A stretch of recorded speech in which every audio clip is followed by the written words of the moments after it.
The IMF has pegged a contraction of at least 6% in the Zimbabwean economy for 2019. This with the country hampered by power outages, foreign currency shortages, reduced production and inflation running rampant towards 500% year on year.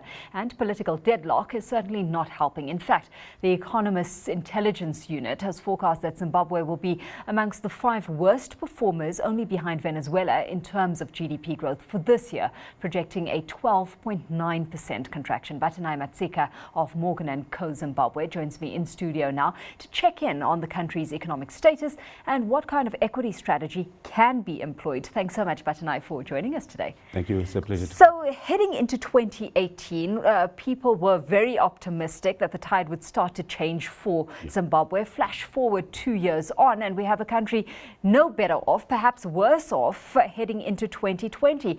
What's happened to Zimbabwe's economic rejuvenation plan?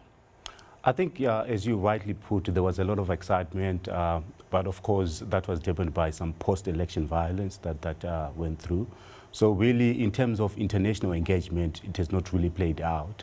Of course, the new administration has gone out to say, no, we're open for business, and there have been a lot of campaigns happening. But in terms of FDI on the ground, or even things such as credit lines, it has not been forthcoming. But however, there are also shocks that have actually come through within the general economy, things such as the drought and also the impact of cyclone as well. So that has also affected, even things such as government revenues. There's a lot of pressure, also inflationary pressures coming in. So really, on the ground, the outlook is very gloomy, as we speak. Having said that, there seems to be a sharp disconnect between Treasury's expectations, with it projecting 3% growth for this year, and the reality, which works to distort, one would assume, the kind of action that needs to be taken to get this economy going. Yes, so we've seen, the authorities playing around with numbers.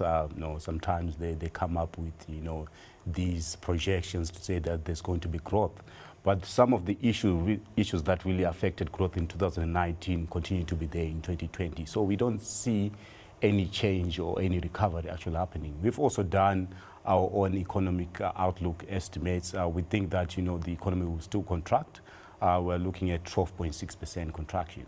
So really that shows you that, in terms of focus, I would go probably with the IMF or even the economic intelligence. Well, what that does is contribute to government missing its targets under the IMF's staff monitored program. Is that simply now hanging in the balance? Because, key economic programs are key to any reform agenda here.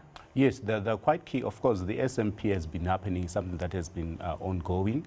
But we feel that especially on certain policies that the government has pushed through, things such as the Statutory Instrument 142, which really bans the use of foreign currency for local transactions. It has really hurt companies, especially those that actually import raw materials. So you have companies that are now operating at below 50% capacity, but for them to actually produce, they need foreign currency. So it has really taken away that source of forex. Okay, so within that economic context then, what investment strategy should investors be employing here? Is it even worth going down this avenue? It is, if you then probably look at pricing, because a lot of assets are looking quite depressed, even in real terms. So even on the Zimbabwe Stock Exchange, we're seeing that the market cap has come down to about 1.2 billion versus a historical average of about 3.9. So it shows you that there are certain areas where you can actually take long-term positions. But however, from a sort of a global perspective, what we've done, we've also looked at the sectors that we think would actually play out well in 2020. So we tend to like areas where companies can actually export and generate the foreign currency.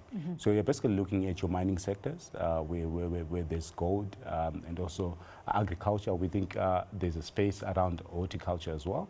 And then tourism generally, because it's still allowed really to actually transact in foreign currency. So really those are the areas that we continue to like and recommend investors to play. But on the stock market, there are companies as well that have a regional exposure. So really companies that help you hedge against the Zim risks. So you have companies such as Citco.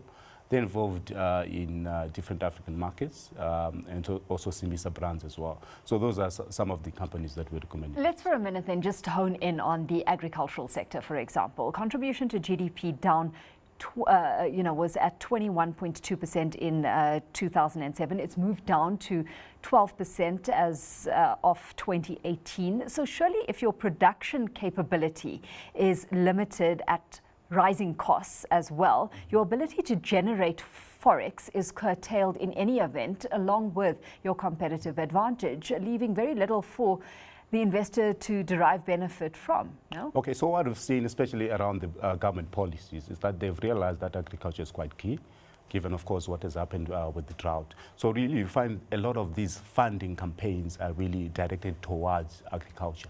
So there's a program called Command Agriculture where a lot of resources are actually being directed. And then there's also export promotion initiatives that are being put out there to say that if you run a horticultural business, there could be certain incentives. So really, if you then consider that and the potential around forex, then definitely agriculture would be a good place. Batanai, you're in South Africa because you were at the mining indaba that was hosted in Cape Town this week. What kind of response have you gotten from investors when it comes to dabbling in the Zimbabwean space? Okay, so I can say that a lot of portfolio investors, I'm talking about fund managers out there that had invested money in Zimbabwe, they're quite disappointed in the sense that, they can't really move money in and out of they can't repatriate. Whatever capital gains or even dividends. So by the end of the day, they're actually stuck in Zimbabwe in a way. So they've taken a view to say that, probably let's write down some of these investments and just have a wait and see. So we're not seeing any new money coming in, but most of them continue to just watch the market. They appreciate that there's an opportunity, that stocks are looking cheap, but really they're concerned about the political dynamics and the time. Taking a cautious stance. Let's leave it there, Batanai. Thanks so much for having joined us in studio this evening. That, of course, Head of Research at Morgan & Co., Batanai Matsika.